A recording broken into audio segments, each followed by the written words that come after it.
And finally, crossing an ocean. This is the unicorn tapestry, one of them, from the Cloisters Museum in Washington Heights, a stone's throw from the church. That's the topic of your next lecture next week. So if you go to Holy Cross to look at the scene of the crime, you can walk just west and up, and you get to the Cloisters Museum where you can see the unicorn tapestries.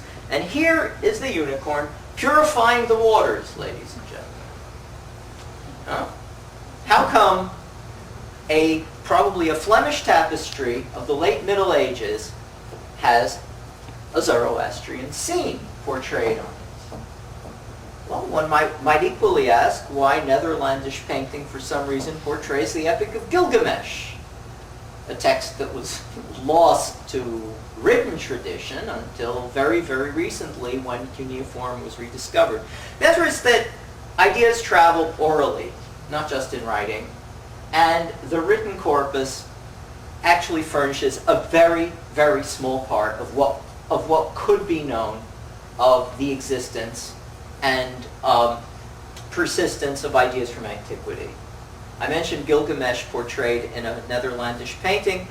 Also, the name of Gilgamesh, this is the hero of an ancient Sumerian epic, is mentioned in an Arabic magical manuscript of the High Middle Ages. So his name was actually known in Arabic, long before Western scholarship had any idea he existed. Yeah? So we should realize that there are limitations to our knowledge, particularly when it relates to mythological material that travels through oral sources. Yes? So anyhow, this could very easily be the Indrik of the Golubinaia kniga itself.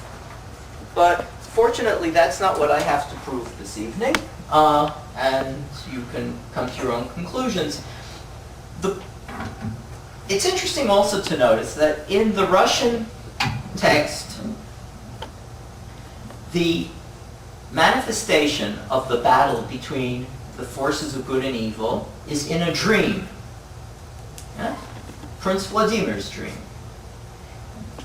In the Bundahishn, this is not the case.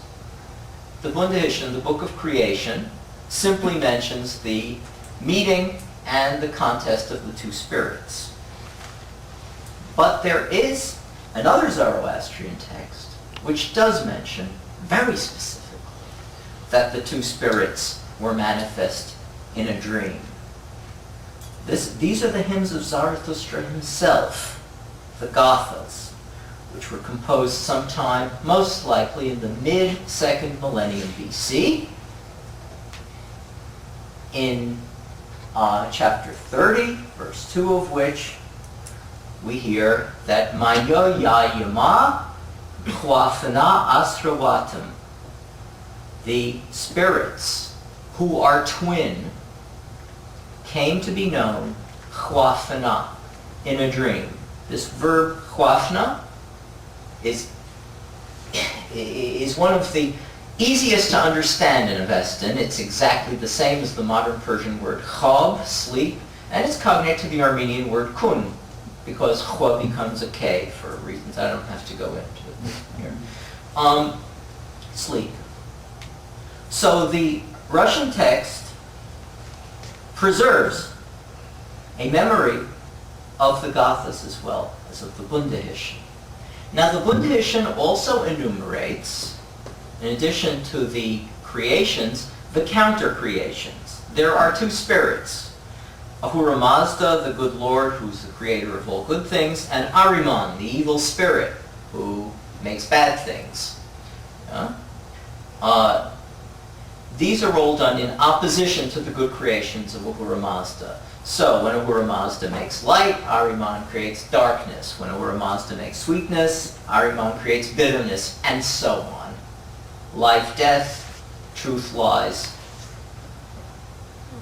The poem of the Book of the Dove doesn't do this, with the sole exception of the lion as the opponent of the unicorn.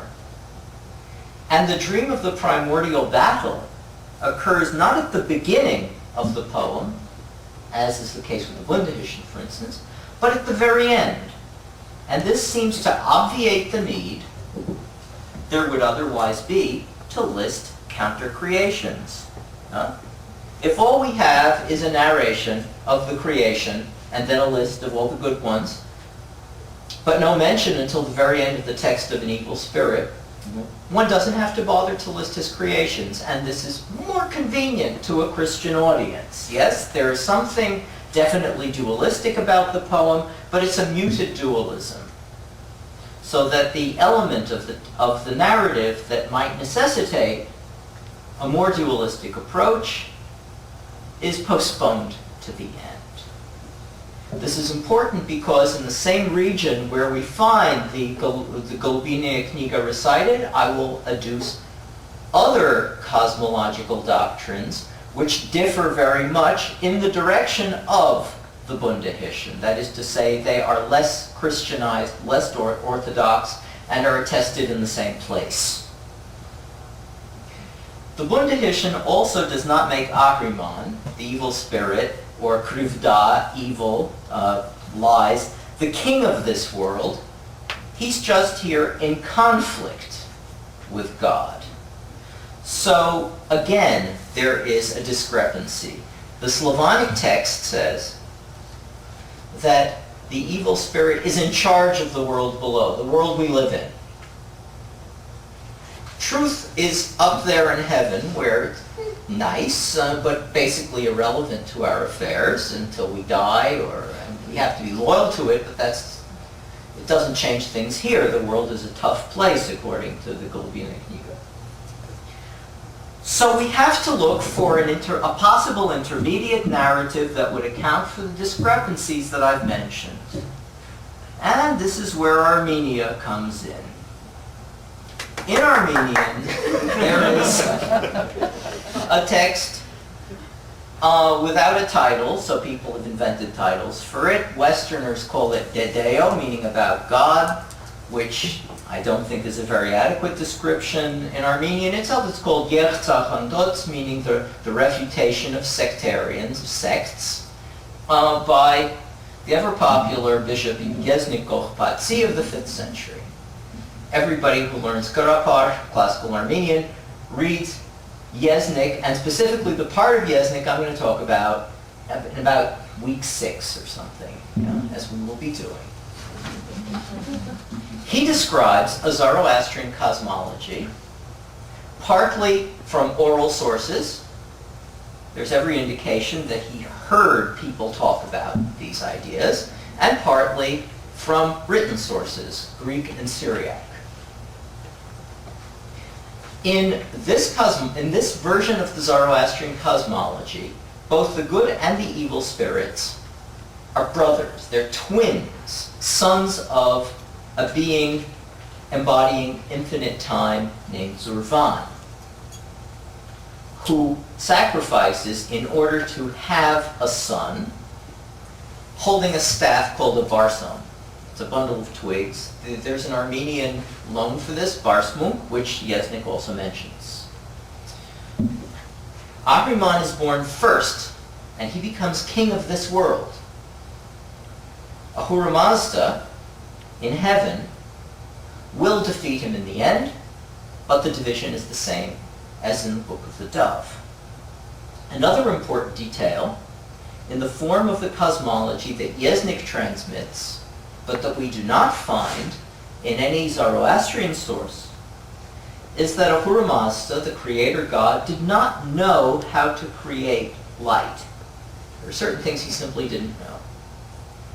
So a demon named Mahmi, who was part of the court of the evil spirit Ahriman, found out the secret and helped God. Now, this is something Orthodox Zoroastrians would not be too happy about.